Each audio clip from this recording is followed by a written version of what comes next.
یا پلاسی کے ذمہ داران اور اس کے فعال رضاکاران، دور و دراز سے تشریف لانے والے تمام محبین اسلام، ہم سب سے پہلے تحفظ شریعت کے تمام ذمہ داروں اور رضاکاروں کو دل کی مبارکباد پیش کرتا ہوں کہ آپ حضرات نے قلیل عرصے میں تحفظ شریعت کو ایک مضبوط تنظیم کی شکل دی ہے۔ آپ حضرات کی کوشش برابر ہو رہی ہے اور تنظیم ایک تنظیم کی شکل میں باضابطہ نظر آ رہی ہے۔ اللہ تبارک و تعالیٰ اس تنظیم کو مزید فعالیت نصیب فرمائے اور اس کی مساعی جمیلہ کو قبول فرما کر امت کی صلاح و فلاح اور بہبود کے لیے اللہ اس کو رہنما اور رہبر بنائے۔ آج کے اس کڑاکے کی سردی میں ہم سب کا یہاں جمع ہونا یقیناً اپنی زندگی کو صحیح رخ پر ڈالنے کے مقصد سے ہے۔ ہم انسان ہیں، ہم سے کمیاں کوتاہیاں ہو جاتی ہیں۔ ہم مسلمان صحیح طریقے پر، اسلام کی تعلیمات پر، قرآنی ہدایات پر، اکابرین اسلاف کے نقوش پر کما حق ہو نہیں چل پاتے ہیں۔ اس وجہ سے گاہے بگاہے ہمیں اس کا احساس رہتا ہے کہ ایسی مجلسوں کا انعقاد ہو کہ جس کے ذریعے ہمیں رہنمائی ملے اور اکابرین علماء اور بزرگوں کی مبارک زبانوں سے قرآن و حدیث کے نقوش اور اس کی ہدایات سامنے آئیں اور ہم ان کو اپنا رہنما اور رہبر بنا کر زندگی گزاریں۔ انہی مقاصد کے پیش نظر اس طرح کے پروگراموں کا انعقاد کیا جاتا ہے۔ میرے دوست حضرت مولانا عبداللہ سالم قمر صاحب دامت برکاتہم العالیہ، جو پورے ہندوستان میں اسلام کی ترجمانی، اہل حق کی پرزور ترجمانی کرتے ہیں، انہوں نے مجھے تقریباً 1 مہینہ پہلے بتایا تھا کہ آپ کو تحفظ شریعت کانفرنس کے اجلاس میں، اس اہم کانفرنس میں شریک ہونا ہے اور آپ کا جو مشہور عنوان ہے اصلاح معاشرہ، آپ اس سلسلے میں مطلق رہیں گے اور آزاد رہیں گے اور آپ اصلاح معاشرہ کا کوئی بھی پہلو لوگوں کے سامنے اجاگر کرنے کی کوشش کریں گے۔ بہرحال ہمارے مخدوم گرامی حضرت مولانا نیاز صاحب دامت برکاتہم العالیہ نے مجھے ایک عنوان سے باندھا ہے اور وقت بھی محدود ہے۔ اس عنوان کے تحت بھی گفتگو ہونی بہت سخت ضروری ہے۔ اس وجہ سے میں حضرت کا حکم قابل تعمیل سمجھ کر آپ حضرات کے سامنے اس عنوان سے کچھ دیر باتیں کرنا چاہتا ہوں۔ میرے بھائیوں بزرگوں، ہم مسلمان ہیں، ہم چاہے کسی بھی شعبے سے تعلق رکھتے ہیں، ہماری زندگی اسلام کے بتائے ہوئے طریقے پر ہی چلنی چاہیے۔ ہم لوگوں نے بدقسمتی سے یہ سمجھا ہے کہ عالم ہیں، مفتی ہیں، محدث ہیں، مفسر ہیں، دیندار طبقہ سے تعلق رکھتے ہیں، ان کے لیے تو ضروری ہے کہ وہ اپنی زندگی قرآن و حدیث کے مطابق گزارے، اور ہم مکھیا ہیں، ہم سرپنچ ہیں، ہم پردھان ہیں، ہم ایم ایل اے ہیں، ہم ایم پی ہیں، ہم ڈاکٹر ہیں، ہم ماسٹر ہیں، تو ہم آزاد ہیں۔ عالم کے یہاں کوئی غلطی ہو جائے وہ عالم ہے، اور ڈاکٹر صاحب کو آزاد کر دیا اللہ نے۔ عالم کے یہاں بیٹی اگر بے پردہ ہو کے آئے تو وہ گنہگار ہے، اور ڈاکٹر کی بیٹی ناچے تو کیا وہ ثواب والا ہے۔ ماسٹر کی بیٹی کو آزادی دے دی گئی، ڈاکٹر کی بیٹی کو آزادی دے دی گئی۔ آپ ڈاکٹر ہیں، آپ ماسٹر ہیں،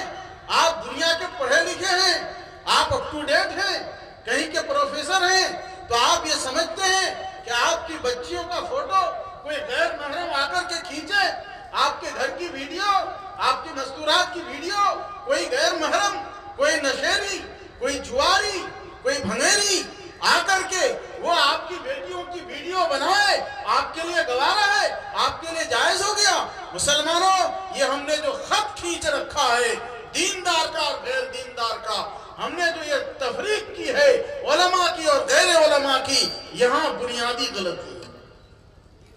آنا ہوگا سب کو اس پلیٹ فارم میں، مکھیا ہو تو، سرپنچ ہو تو، M P M L A ہو تو، ہر قسم کا ذمہ دار سماج کا جو بھی جس طبقے سے تعلق رکھتا ہو، ہر ایک کو یہ احساس کرنا ہوگا کہ ہمارے ہاتھ میں قرآن ہوگا، ہمارے ہاتھ میں ایک ہاتھ میں قرآن، ایک ہاتھ میں حدیث ہوگی، اور ہم قرآن و حدیث کے مطابق ہی زندگی گزاریں گے۔ سب کے لیے شریعت کا حکم یکساں ہے۔ عالم علماء سودی کاروبار کر لے تو پورا سماج بدنام کرتا ہے، کسی کمپنی سے جڑ جائے سماج بدنام کرتا ہے۔ میرے بھائیوں یقیناً آپ کا جذبہ اچھا ہے کہ علماء کو ایسا نہیں ہونا چاہیے، لیکن آپ کو یہ بھی جذبہ رکھنا ہوگا کہ جس طرح علماء کے لیے حرام ہے ہمارے لیے بھی حرام۔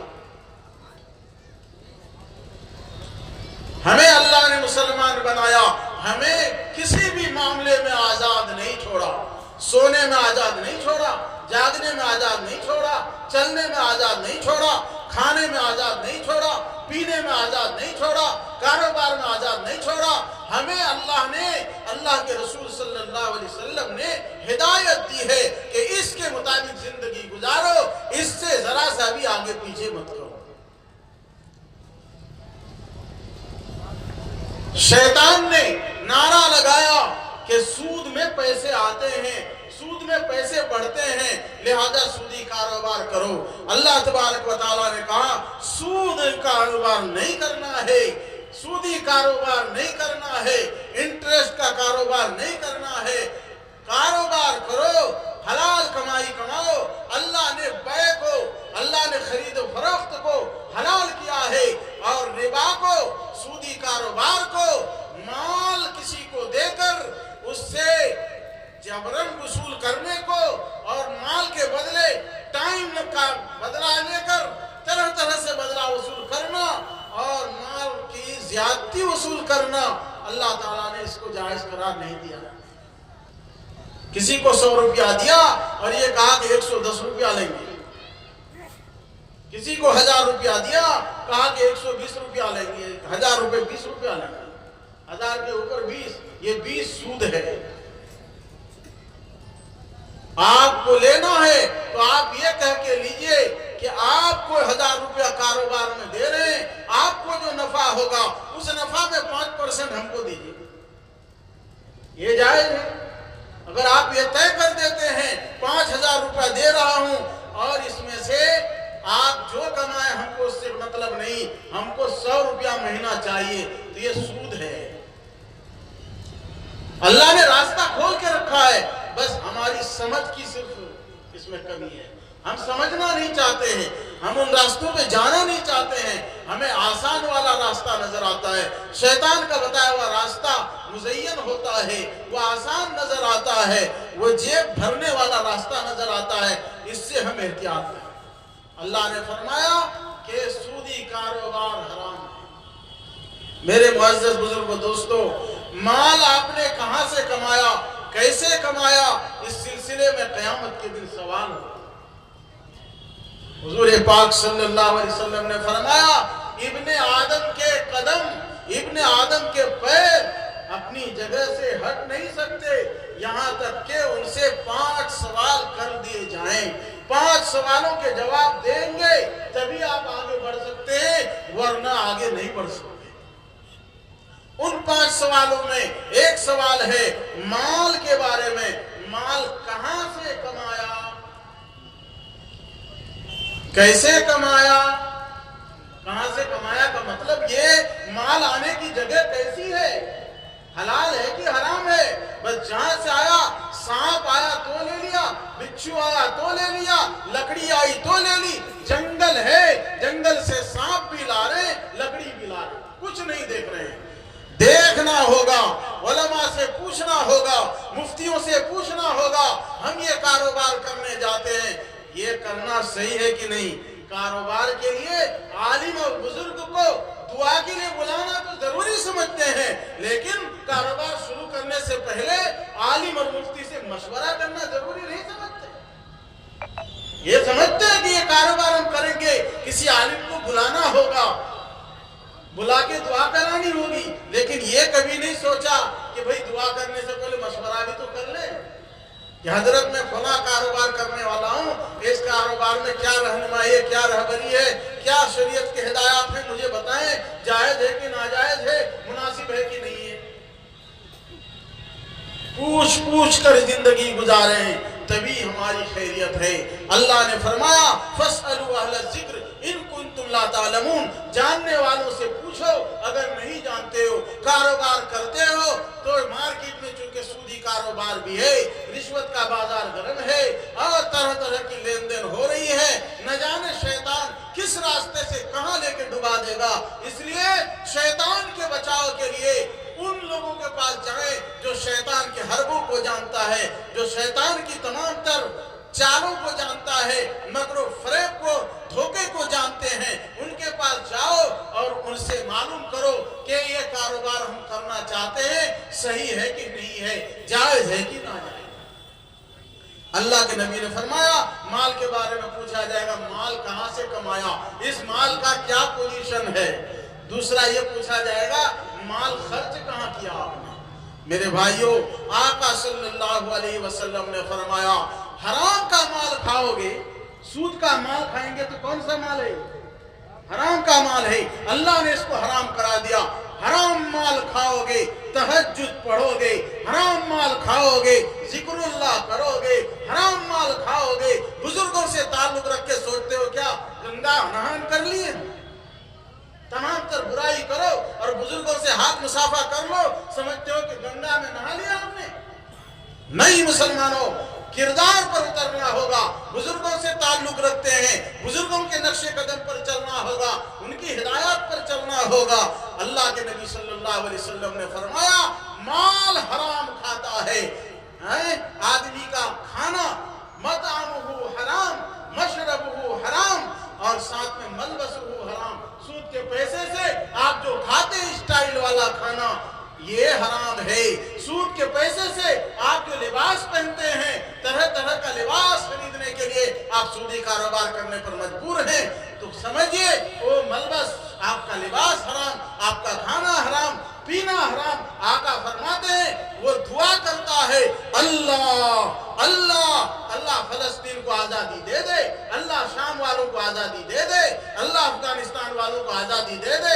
یقیناً دعا کیجئے، دعا کرنی بھی چاہیے، لیکن اللہ کے نبی فرماتے ہیں ایک طرف تو تم ہائے ہائے کر کے دعا کرتے ہو، یا رب کر کے دعا کرتے ہو، دوسری طرف تمہارا کھانا حرام، تمہارا پینا حرام، تمہارا سب کچھ حرام، اور غذیہ بالحرام، جسم کی پرورش ہوئی ہے حرام سے۔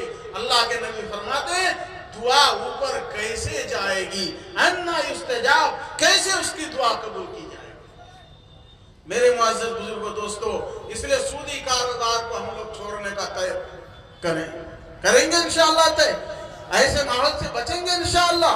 سب کوئی ہاتھ اٹھائیے، اللہ ہمت دے گا انشاءاللہ، توفیق ہوگی۔ ایک بات اور میں اس حوالے سے کہہ دوں، دیکھیے سودی کاروبار عام کیوں ہو رہا ہے، یہ ہم لوگوں کی بھی غلطی ہے۔